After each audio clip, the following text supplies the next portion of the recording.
ونستغفره ونؤمن به ونتوكل عليه ونعوذ بالله من شرور أنفسنا ومن سيئات أعمالنا من يهده الله فلا مضل له ومن يضلله فلا هادي له ونشهد أن لا إله إلا الله وحده لا شريك له ونشهد أن سيدنا وحبيبنا ورحمتنا ومولانا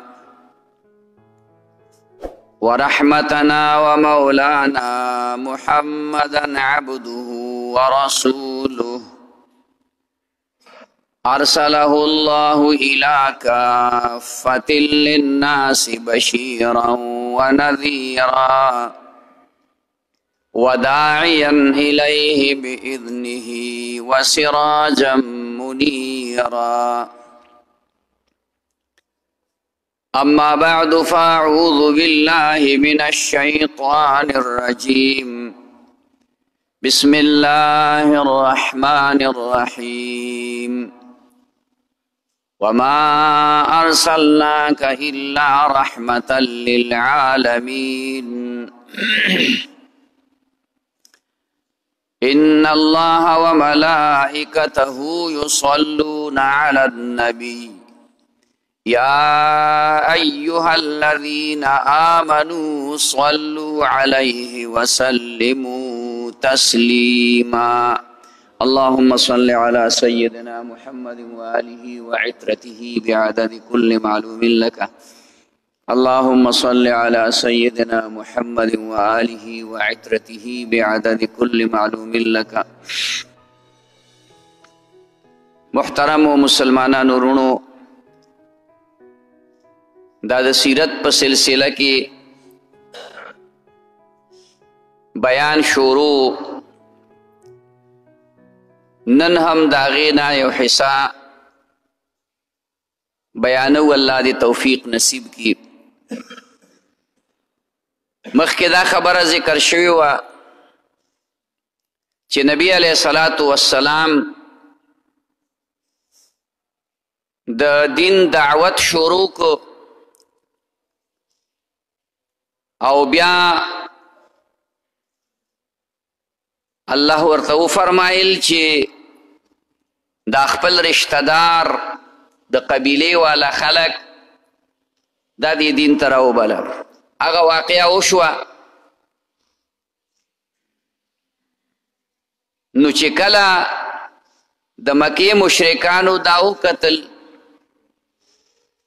چې د نبی علیه الصلاة والسلام په دې ملګرو کې سات په سات زیاتوالی راځي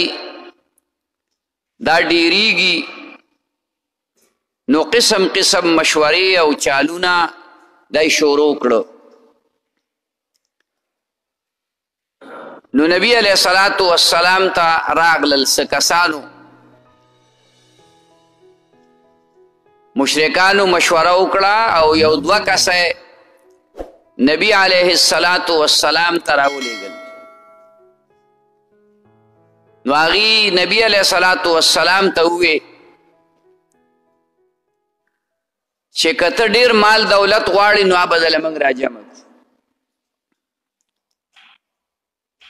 که ته ښایسته ښځې او جینکۍ غواړې نو هغه به درته موږ راجمع کړو او که ستا دماغو کې فرقي نعوذ بالله ته لیونی نو ستا علاج به وکړو دا ټولې د ګستاخۍ خبرې وي نبی علیه الصلاة والسلام ورته وفرمایل زه نه مال غواړم نه حکومت غواړم نه دولت غواړم نه ښځې غواړم زه دا غواړم چې تاسو د یو الله عبادت وکړئ او زه الله پیغمبر تاسو ته رالیږلی ما تاسو زما پیغمبري ومنئ. نو هغوی د دې خبرو نه انکار وکړ چې جګړه خو په دې جوړه ده چې موږ تا پیغمبر نه منو. بهر حال هغوی نامراد واپس لاړل. نو آخري دا مشوره وکړله چې اوس کم چې مسلمانان دي نو چې دوی ته مونږ تکلیف ورسوو، دوی وهو ټکوو بېعزته کوو یې، په دې فیصله وکړه. نو مسلمانانو باندې ظلم شروع کړو. حضرت بلال، حضرت صہیب، حضرت خباب رضی اللہ تعالی عنہم، حضرت یاسر، حضرت عمار، دا هغه صحابه کرام دي چې دوی په ابتدا د اسلام کې ایمان راوړی او کافرانو په دوی ډیر ظلم و تشدد کو، وهلې ټکولې، په سکروټو یې اچول، ګرمو شګو باندې به یې سملول، ګټې به یې ورته په سینې کېښودې، نمبر په نمبر باندې به په یو راته وهوې چې ستړی به شه نو بیا به ته بس کړه نو بل به کس به پرې راغی. دا ظلم یې شروع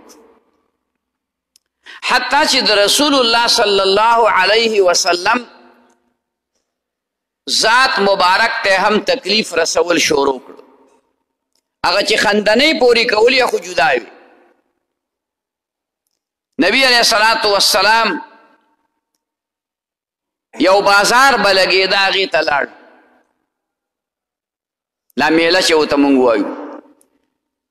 اول ته خلکو ته دا اعلان کو، ایها الناس قولوا لا اله الا الله تفلحوا. اے خلکو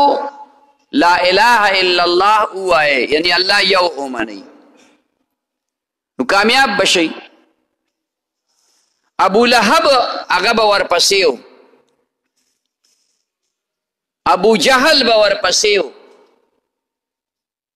چا به پې شګې شیندلې، چا به پې خاورې شیندلې. ابو لهب به وي یا خلکو د دې سړي په خبرو کې رانه شئ، دا ډېر خراب سړی دی، نعوذ بالله. ده ګوره دی تاسو د لات او د عزا نه منې کوي. لات او عزا د هغوی غټ غټ بوتانو، او دی وایي چې یو خدای دی، او دی ګوره دی لات او عزا او د بوتانو ته په سپک نظر باندې ګوري، حتی چې په ګټو به خلکو ویشته، د بدن مبارک نه به وینې روانې شوې.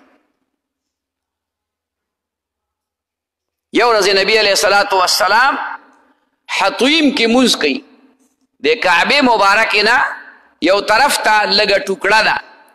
د هغې نه بونډۍ دیوال را چاپېره دی، دا د کعبې حصه ده، خو د کعبې د چت نه جدا پاتې شوې ده. هغې کې نبی علیه الصلاة والسلام ناست دی او عبادت کوي.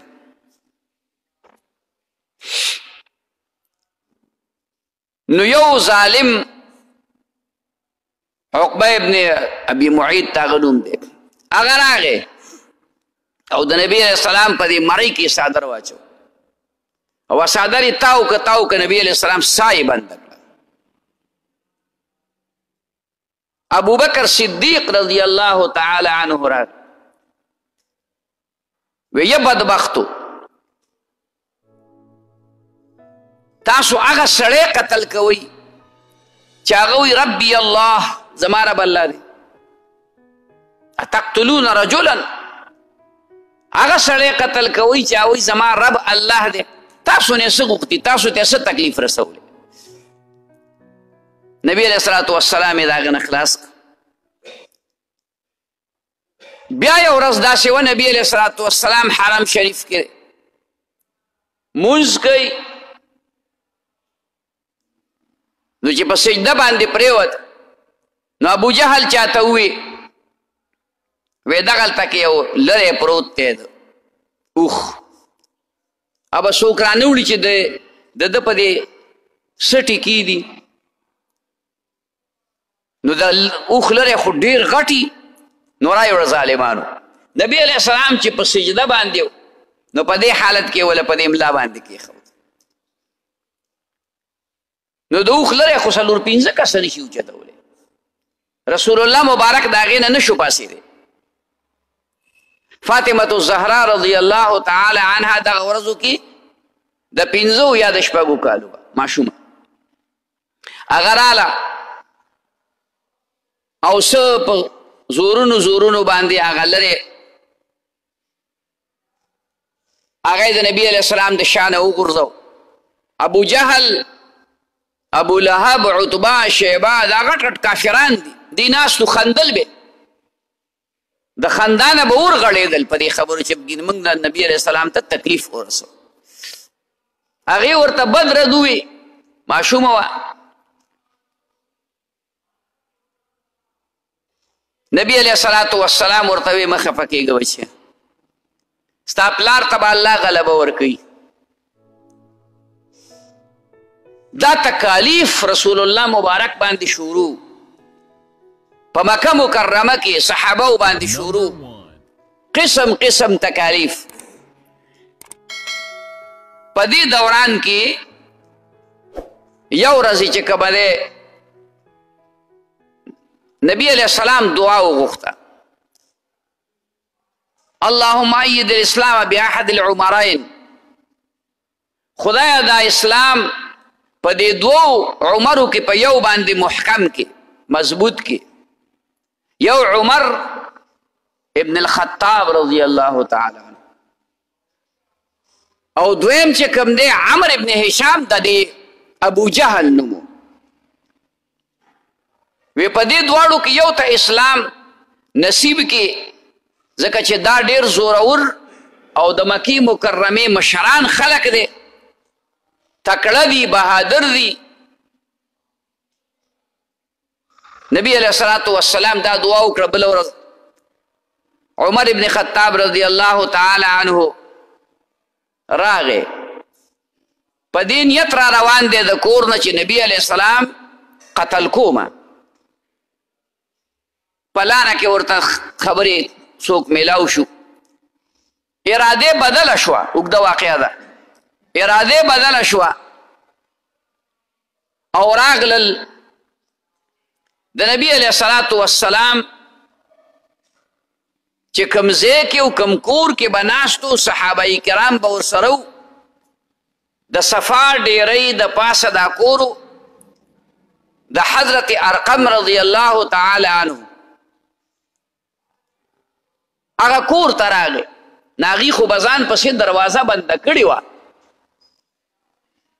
ځکه چې په دې پوه یو چې کافران موږ ته تکلیف رسوي وهیټه کوي مو بېعزته کوي مو او د الله د طرف نه دا حکم نشته چې تاسو جواب ورکړئ جواب به نه ورکوئ دا تکلیف به برداشت کوئ ځکه چې دا وروستو ډېر رنګ راوړونکی تکلیف دی نو ابو عمر ابن خطاب راغی ورې وټکو چا په دې چاودو کې ولیدو یا رسول الله دا عمر دی ځکه د هغوی خو دا یقین و چې عمر راځي نو د خیر خبرې له به نه راځي هغه سخت مخالف سړی دی د اسلام مخالف دی د رسول الله مبارک مخالف دی د دې نه مخکې صحابو ته تکلیفونه رسولي وو د دې خبرې نه مخکې حضرت حمزه ایمان راوړی و د نبی علیه السلام تره دی هغه چې دا خبره واورېده نو راپاسې تورې راوښکله وی که په ښه خیال راغلی خو ښه ده او که په بد خیال راغلی نو د دروازه کې به دا سر د دې تنې نه جدا کړم ور ورته کولاو کړه ور یې ورته کولاو کړه حضرت عمر راننوت رسول الله مبارک راپاسېد د دې ګریوان یې ونیو وی عمر لا اوسه پورې ستا سر ته عقل رانغې اوسه پورې ته پوه نه شوې د اسلام په حقانیت باندې دومره رعب په عمر راغی هغه یا رسول الله پوه شو او فورا یې وی زه ایمان راوړو راغلی کلمې ویله مسلمان شو دا 40 مسلمان دی دې نه مخکې یو کم 40 مسلمانان روایتو کې راغلي دي برابر شو دا 40 مسلمان دی بیا د نبی علیہ السلام نه اجازت وغوښتو نبی علیہ السلام ورته ویل کلاو مونځ مه کوه کلاو ذکر مه کوه کلاو کلمه مه وایه دا خلک تکلیف رسوي خو هغه وی نه د عمر غیرت دا خبره نه برداشت کوي زه به خامخا په کلاو دا خبره کوم نو عمر ته چا څه نشو ویلی دا یو سلسله روانه وه د هغه په برکت باندې الله دا مهرباني وکړه چې لږ غوندې د مسلمانانو ملګرتیا ډېره شوه تکړه ملګری چې د پخوا کي نو ته به چې کوم دی ډاډی ته به پرې زړوري او بیا دا چې هغه د خاندان والی هغه د قوت او طاقت والی هغه نه ډر وي یریدونکی نه نو داسې ملګری چې دي وي نو په خطرناک ځای کې به هم تا ته خطره نه محسوسېږي نو حضرت عمر د ایمان راوړو نه بعد مسلمانان خوشحاله شو ډېر خو د کافرانو تکلیفونو رسولو کې کمې نه راته تر دې چې ابوبکر صدیق هم د هجرت اراده وکړه او بیا نبی علیہ السلام صحابه کرامو ته ووی چې تاسو لاړ شئ حبشې ته هجرت وکړئ حبشې ته لاړ شئ هجرت وکړئ هلته کې کوم بادشاه دی نصراني دی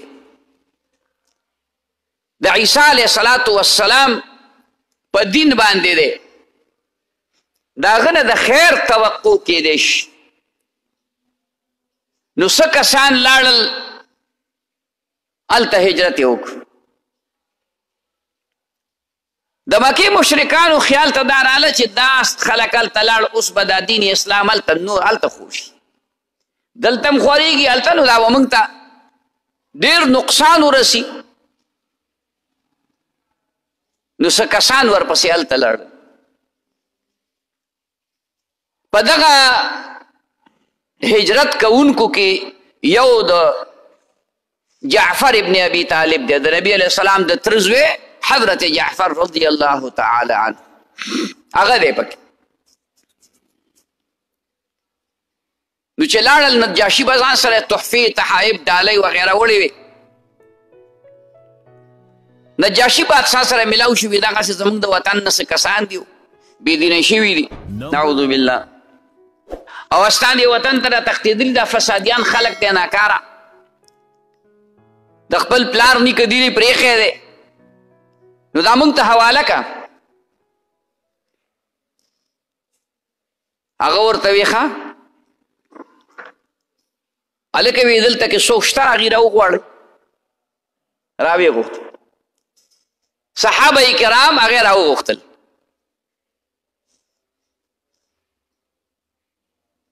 نو نجاشي بادشاه ته تپوسونه کول او حضرت جعفر رضی الله تعالی عنه هغه ورته د هغې جوابونه کول وی دا خلک راغلی داسې ستاسو متعلق وی هغه وی بادشاه اول دا تپوس د دوی نه وکړه چې مونږه غلا کړې ده نو راتښتېدلي یو نو هغه ته تپوس وکړو وی دا وی نه غلا خو یې نه ده کړې وی قتل یې کړی دی دا تپوس ته وکړه چې دی قتل کړی بیا راتښتېدلي دي وی چې نه قتل خو هم نه دی کړی وی دا چېرته څه خراب غوندې خلک دی ملک فساد پیدا کوي که څه وی نه دغه خو هم نه ده نو وی چې نه ده نو بیا تاسو ته څه ضرورت دی زما ملک دی، زما ملک ته راغلي دي، زما په حکمرانۍ کې دي او دوی به یې دلته. هغې حیران شو دا لا څه وشو. د حضرت جعفر نه یې تپوس وکړو وی دا تاسو څه خبره ده، دا څه شی مو راوړي دي، واقعات څه دي؟ هغه ورته وی چې مونږ جاهلانو، مونږ مردارې خوړې، مونږ شرابونه څښل، مونږ ګندګۍ کولې، مونږ خلکو ته تکلیفونه رسول، مونږ غلاګانې او شوکې او ډاکې کولې، مونږ مردارې خوړې، زناګانې مو کولې، چرته د انسانیت کار مو نه کو، شکل مو د انسانانو خو خوی او خصلت مو د درندګانو. وی الله پاک په مونږ باندې رحم وکړو، الله فضل وکړو، الله مونږ ته یو پیغمبر زمونږ د خاندان نه راولېږه، زمونږ د وطن نه، زمونږ د کلي رسول الله صلی الله علیه وسلم یې راولېږه او مونږ ته یې ووایي چې دا بوتان پرېږدئ د یو الله عبادت کوئ. مونږ د بوتانو عبادت کوو او بوتان د ګټو نه د لرګو نه جوړ دي، نه ویني نه اوري نه خبرې کولی شي، د ځان نه مچ هم نشي شړلی. نو مونږ ته هغه پیغمبر علیه السلام دا ووي چې د یو الله عبادت وکړئ، یو الله ومنئ، دا پرېږدئ. نو مونږ یو الله عبادت شروع کړو. هغه مو به حیثیت پیغمبر ومنه محمد رسول الله صلی الله علیه وسلم. بوتان هم پرېښودل، شراب هم پرېښودل، غلاګانې، ډاکې، قتل و قتال، د خلکو سره نقصان او بد کول، دا مو پرېښودل. د هغې مقابله کې د یو الله عبادت هم وکړو، خلکو سره مو احسانات وکړو، ګاونډیانو سره مو ښه سلوک وکړو، شرابونه مو پرېښودل. نو چې دا کارونه یې موږ شروع کړل، نو دا خلک زموږ د مکې دا زموږ مخالف شو او هلته موږ ته تکالیف را رسول، وهل، ټکول، بېعزته کول، دا یې کول. نو موږ ته زموږ پیغمبر علیه السلام وایي چې تاسو لاړ شئ حبشې ته. بس هغې ته یې ووایي، بادشاه ورته ووایي ځئ په خپله مخ او هغه خلکو ته چې کومې تحفې راوړې وي هغې ته یې ووایي دا تحفې دوی له واپس ورکړي. زه د خدای په یووالي باندې او د یو پیغمبر په رسالت رشوت نه علم. دا تحفې نه دي، دا ډالۍ نه ده، دا رشوت دی، دا نه علم، دا واپس کړي. دوی چې کله واپس راغله حیران پاتې شو، اوس څه وکړو؟ یو کس پکې وي ما له چل راځي سهار له بادشاه ته بله خبره کوو. مشرکانو کې بادشاه ته ورغی، ورته یې وایي چې د دې خلکو نه د عیسی علیه السلام متعلق تپوس وکړو، چونکې د عیسایانو دا عقیده وه چې عیسی علیه السلام د الله زوی دی او دا خو ډېره غلطه خبره وه. او عیسی علیه السلام د الله پیغمبر دی، د الله بنده دی، د الله رسول دی. وی دا تپوس ترې نه وکړه، نو دا یې خیال و چې دوی به ورته ووایي چې هغه د الله زوی نه دی. نو بیا به بادشاه په دې خفه شي، غوسه به شي. نو چې غوسه شي نو بس وبې شړي د ملک نه. سهار له بادشاه ته دوی خبره وکړه. بادشاه بیا هغې راوغوښتل، وی تاسو د عیسی علیه السلام متعلق څه وایې؟ عیسی علیه السلام متعلق هم څه رایې ده، څه نظریه مو ده، څه عقیده مو ده؟ هغه وی زمونږ د عیسی علیه السلام متعلق هغه عقیده او نظریه ده کومه چې موږ ته زمونږ پیغمبر صلی الله علیه وسلم ویلي و. هغه دا ده چې عیسی علیه السلام د الله بنده دی، د الله رسول دی، د الله کلمه ده، د الله د طرف نه روح دی. نجاشي بادشاه ځمکې ته لاس ښکته کو، داسې یو بسری غوندې څه ډکی یې راواغست. وی زما د قسم په الله یي چې عیسی علیه السلام د دې نه ذره بر سیوا نه دی. مشرکان شرمنده او ذلیله شو او هغې ته یې ووایي اوسېږئ په دې ملک کې او چې څه حاجت او ضرورت هم راځي نو ما سره ما ته وایې. او مشرکانو ته وی ځئ په خپله مخه تښتئ هغې راوشړل دا د دین اسلام دپاره صحابه کرامو دا قربانۍ ورکولې دا تکالیف یې برداشت کول او دویم هجرت هم بیا شوی دی حبشې ته هغه بیا ډېرو کسانو کړی چې یاسي سړي دي او سوله یا څه خوا او شا ستره دا پکې زنانه دي ډېرو کسانو هجرت کړی او بیا دا سلسله جاري وه د دې خبرې د دې تکالیفو د دې مصایبو د دې سختو خبرو چې نبی علیه الصلاة والسلام باندې په منځ کې یو تکلیف بل راغی په لسم کال د نبوت باندې د نبی علیه الصلاة والسلام بیبي مبارکه حضرت خدیجة الکبرى رضی الله تعالی عنها او د نبی علیه الصلاة والسلام تره چې هر وخت د نبی علیه السلام په ملګرتیا کې ابو طالب اگرچې مسلمان نو ایمان نو راوړی خو د نبی علیه السلام پشپناهي به یې کوله هغه دواړه وفات شو یو وفات شو لږې ورځې پسې بل وفات شو نبی علیه السلام باندې دومره خفګان او پریشاني راغله ځکه چې حضرت خدیجة الکبرى رضی الله تعالی عنها دا د نبی علیه الصلاة والسلام سره ډېر مینه او محبت یې لره او ډېر خدمت او مال دولت یې چې کوم دی نو ده نبی علیه الصلاة والسلام باندې خرچ کو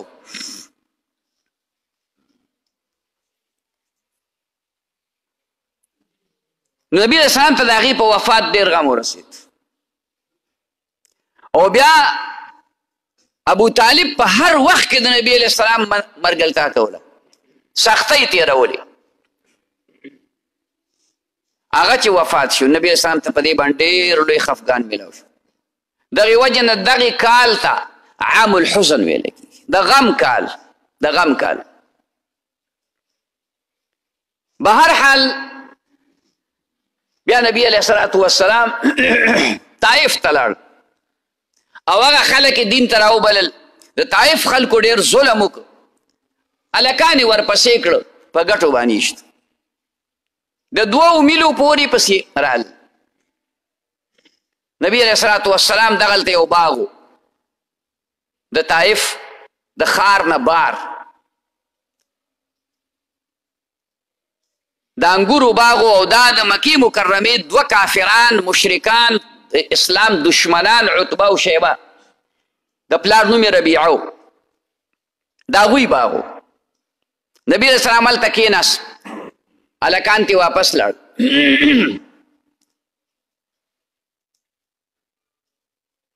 نو عتبه او شیبه د هغې یو نوکر و د هغې یو غلام و عداس د هغه نوم نصراني و هغه ته یې وویل چې دغې سړي له څه انګور وغیره یو څه انګور یې راوشکولو نبی علیه الصلاة والسلام ته یې مخې ته راوړ نبی علیه السلام چې هغه خوړل نو بسم الله الرحمن الرحیم عداس حیران شي وی د شرک په ځمکه بسم الله الرحمن الرحیم د کفر په ځمکه بسم الله الرحمن الرحیم دا کوم ځای نو نبی علیه الصلاة والسلام ورته وی ته د کوم ځای وی زه خو د نینوا یم وی ښه ته زما د رور یونس علیه السلام د کلي رسول الله مبارک ورته وی هغه وی ته یونس علیه السلام څه پېژنې وی هغه هم د الله پیغمبر و او زه هم د الله پیغمبر یم ما ته الله دا علم را کړی عداس د دې نه مخکې مسلمان شوی و چې کله نبی علیه السلام په اول ځل وحی پرې راغله او نبی علیه السلام باندې خفګان او یره راغله نو حضرت خدیجة الکبرى رضی الله تعالی عنها هغه چې کومه دی عداس له هم بوتلی ورقه ابن نوفل له هم بوتلی و نبي علیه السلام او عداس له هم بوتلی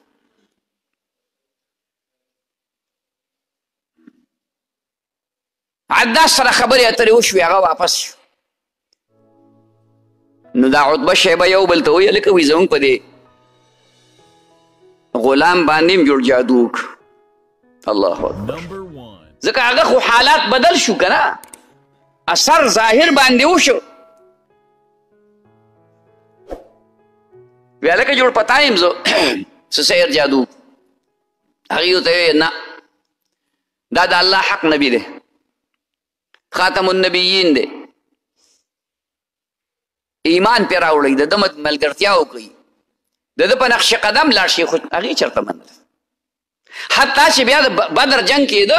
وروستو واقعیت را روان دي، د بدر جنګ کېده، نو بدر جنګ له دوی دواړه تلل، نو دا عداس یې د خپو پورې ونښت. وی خدای ته وګورئ، د پیغمبر مقابلې له مه ځئ، هلاکېږئ، تباه کېږئ. اخو مسلمانو تاسو تباه کېږئ. وشوه داسې